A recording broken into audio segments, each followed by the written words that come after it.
And transcontinental movement of goods by sea has proven to be one of the most reliable means of transportation for many countries like Nigeria, generating billions of naira for the government. This feat, however, would not be feasible without the contribution of Nigeria's seafarers to the nation's maritime sector.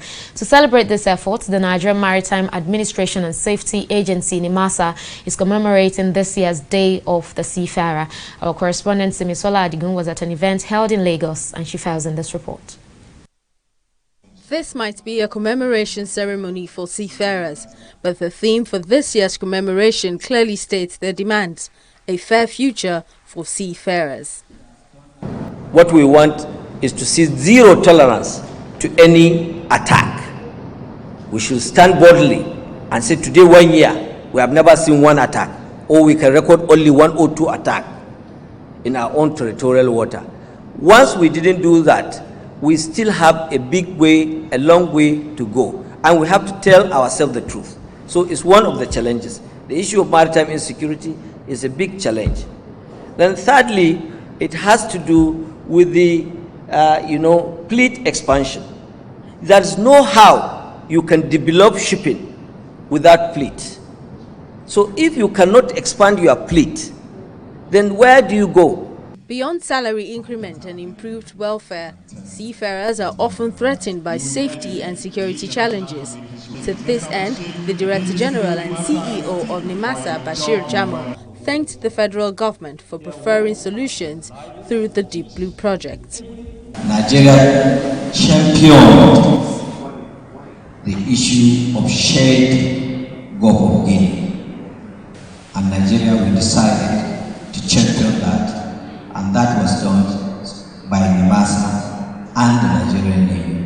Today, the international community, everybody in his own mouth has something to say about the shared Gulf of Guinea.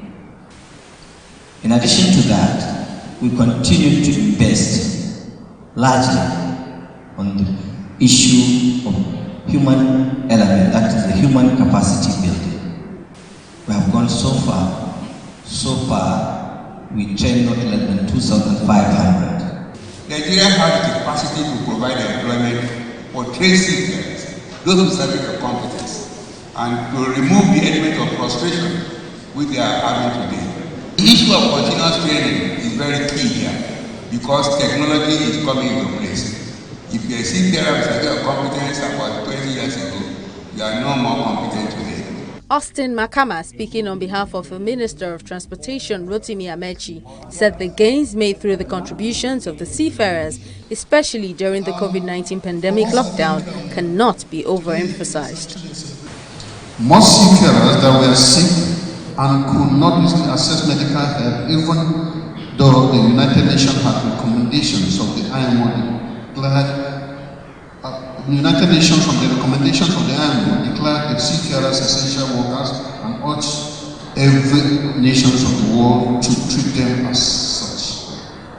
Yet the seafarers were the people making sure those medical supplies and other essentials got to their destination. With a contribution of 1.6% to the nation's GDP and 85% to external trade, globalization of Nigeria's maritime sector, as well as safety of its workers, is crucial to the nation's economic development. Simisola, TV 360 News.